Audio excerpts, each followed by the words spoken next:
జక్కయ్య యేసయ్య మనసును ఎరిగాడు. ఎవరి మనసును ఎరిగాడు? ఎన్ని రోజులకు ఎరిగాడు? ఒకవేళ యేసు ప్రభు జక్కయ్య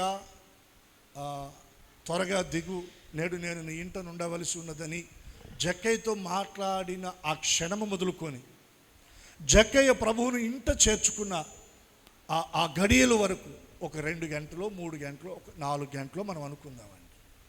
4 గంటల్లో యేసు ప్రభు మాట్లాడిన మాటలేంటి? జక్కయ్యతోటి ఒకే ఒక మాట, జక్కయ్య త్వరగా దిగు, నేడు నేను నీ ఇంట. ఇదే, ఇక దానికి మించి ఏమీ యేసయ్య మాట్లాడలే. ఈ 3-4 గంటల వ్యవధి సమయంలో జక్కయ్యతో మాట్లాడిన 3-4 మాటల్లో జక్కయ్య యేసు ప్రభు మనస్సును ఎరిగాడు. యేసు ప్రభు మనస్సును ఎరిగి, ఆయన మనస్సును ఎరిగిన వాడై ఆయనకి ఇష్టడుగా మారడానికి,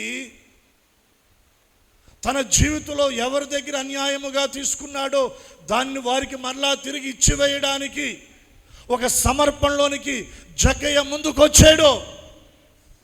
ప్రియ దేవుని సంఘమా, దేవుని ప్రజలారా, వ్యక్తిగతంగా దేవుడు ఎన్ని వారాల నుండి, ఎన్ని మాసాల నుండి, ఎన్ని సంవత్సరాల నుండి నీతో మాట్లాడుతున్నాడు?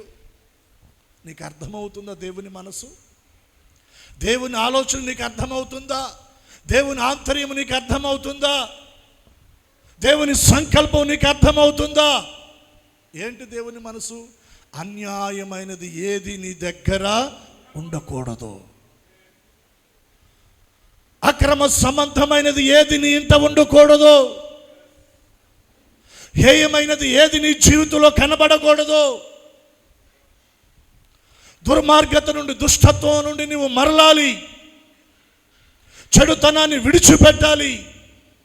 ఇది దేవుని మనసు. వారాలు గడుస్తున్నాయి, నెలలు గడుస్తున్నాయి, సంవత్సరాలు గడుస్తూ ఉన్నాయి. వారం వారం మందిరానికి వస్తున్నావు, దేవుని వాక్యం వింటున్నావు, వెళ్ళిపోతున్నావు. కానీ నీకు అర్థం కానిది ఏంటంటే దేవుని మనసు ఏంటో నీకు అర్థం కావట్లేదు. దేవుని మనసు నీకు అర్థం కానప్పుడు నీ జీవితంలో ఏ మార్పు నీవు పొందవు. ఎలా వచ్చావో అలాగే తిరిగి వెళతావు. దానివల్ల ఉపయోగం ఏముంది? మందిరానికి వచ్చాను, వచ్చే ముందు ఎలా ఉన్నానో మరలా తిరిగి వెళ్ళిన తర్వాత కూడా అలాగే ఉన్నాను. ఉపయోగం ఏముంది? నీకు ఉపయోగం లేదు, నీ వల్ల దేవునికి కూడా ఉపయోగం లేదు. ఈ ఆదివారం మనము దేవుని మనసు ఎరుగుదుముగాక, దేవుని ఆలోచన ఎరుగుదుముగాక, దేవుని ఆంతర్యమును ఎరుగుదుముగాక, మన ఎడల దేవుని సంకల్పాన్ని మనము ఎరుగుదుముగాక. ఎరిగిన వారమై దానికి తగినట్టుగా మన ప్రవర్తన మనము మార్చుకుందుముగాక, మన క్రియలు చక్కబెట్టుకుందుముగాక, మారు మనసు పొందుదుముగాక, అన్యాయమును మన జీవితంలో నుండి దూరముగా విసిరివేయుదుముగాక. ఇంకెంతకాలం అండి?